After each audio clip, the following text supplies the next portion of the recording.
tənha bir adamam, atam yox, anam yox, bacım, qardaşım yoxdur. Tək bir insanam. 19 ildir su idarəsində çilingər işləyirdim. Sadəcə məni də ixtisara salıblar. Məni ixtisara salanın səbəb Rəşiddir, bir də Xaliddir. Xalidin qohum əqrəbəsi hamısı strol materialda anion satır, əmsi qızı, dayısı qızı, bibisi qızı. Rəşidin qaynatası parkda gedib yalandan durub orada fırlanır, deyir qaynatam qoyub məni işə. Mən gəlmişəm, Rəşid məndən 5.000 pul istəyir. 5.000. Mənim 5.000'im yoxdur. Hardan gedim mən 5.000 alım pulu mən Rəşidə verim, işə qayıdım. 56 nəfər iş adam götürübdü işdən çıxandan bura. Gündə məni alladılar, səni bu ay işə götürəcək, gələn ay götürəcək, o birisi ay götürəcək. Mənim 5.000'im yoxdur onları verməyə. Ona görə də məni işə götürmürlər. Mən üzümü tutub prezidentimdən xahiş edirəm. Mənə köməklik göstərsin. Mən icra başçısı köməklik göstərsin. Mən nazirin qəbulunda oldum. Nazir də məni allatdı. Nazir də allatdı məni. Cəllabadda mənə dedi ki, yer get səni su idarəsinə təqdim eləyəcəm. Rəşidin anasını çağırsınlar, səni qoysunlar işə. Onlar da məni allatdı. Mən onsuz da birbaşa gedib çıxacam efirə, Lala Atəşin verişinə, xoş qədəmin verişinə, birbaşa prezidentimdən səslənib kömək istəyirəm. Mən də uzun 14 ilə yaxın bu Meliorasiya Su Təsərrüfat Nazirliyinin nəzdində olan bu idarədə çalışmışam. 11-10 ay 2024-cü ildə qanunsuz olaraq işdən azad olunmuşuq. İxtisar adı ilə. Halbuki işlədiyim mühəndis hidrotexnik vəzifəsi ləğv olunmayıb, ştatı ləğv olunmayıb. O ştat ləğv olunmadığı halda məni işdən azad ediblər. Mənim də ailəmdə öz çətinliklərim var, heç bir yerdən gəlirim yoxdur, 3 uşaq atasıyam.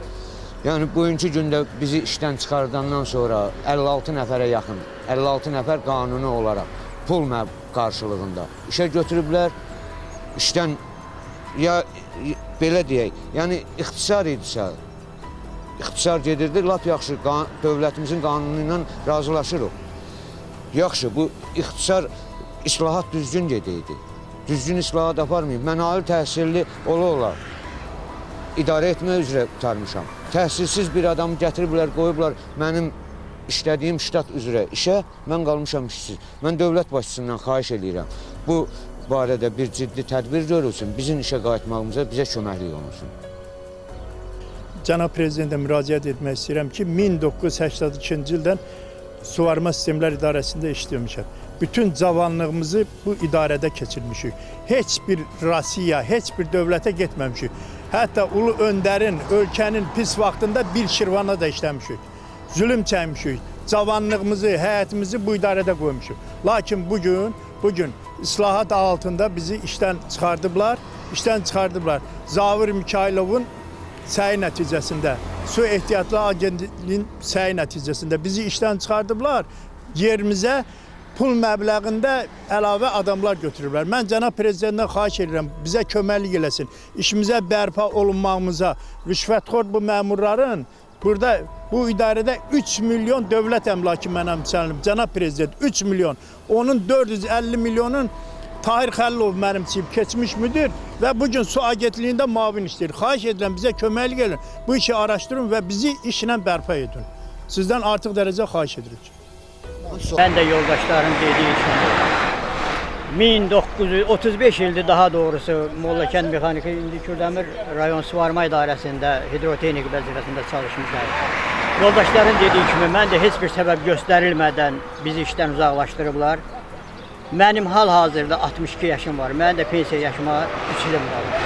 Mən bu 3 il vəziyyətində, 3 il ərzində biz hara müraciət eləməliyik, kimə müraciət eləməliyik?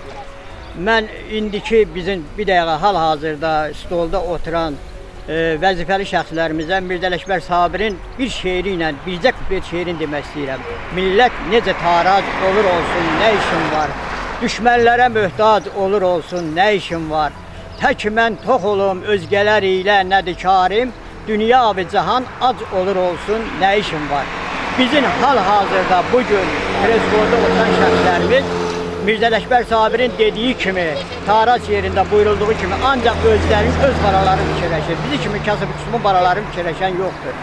Mən möhtərəm prezidentimizə müraciət edirəm. Çünki hər dəfə çıxışlarımızda dediyim kimi, mən möhtərəm prezidentimizin bütün çıxışlarına qulaq asırım. O buyurur, mən xalqla görüşəndə, vətəndaşlarla görüşəndə möhtərəm prezidentimiz deyir ki, mən öz ən aşağı təbəqədə özümü hiss edirəm ki, vətəndaşları qəbul eləyirəm. Vətəndaşların xeyrinə çalışın.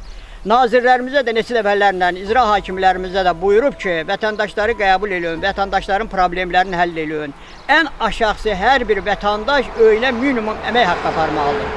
Cənab Prezident, çox təəssüflər olsun ki, bugün sizin kresloda əyləşdirdiyiniz nazirlər və yaxud idarə müdürləri, rayon rəhbərləri heç biri sizin dediyiniz işlərə əməl qoymurlar. Onlar deyir ki, sizi işdən çıxartmaqla birbaşa prezidentin özünün şəxsi fikridir. Amma mən həmişə çıxışlarımda demişəm ki, siz çox səhv ediyorsunuz. Möhtərəm prezidentimiz heç bir vaxt elə söz demir.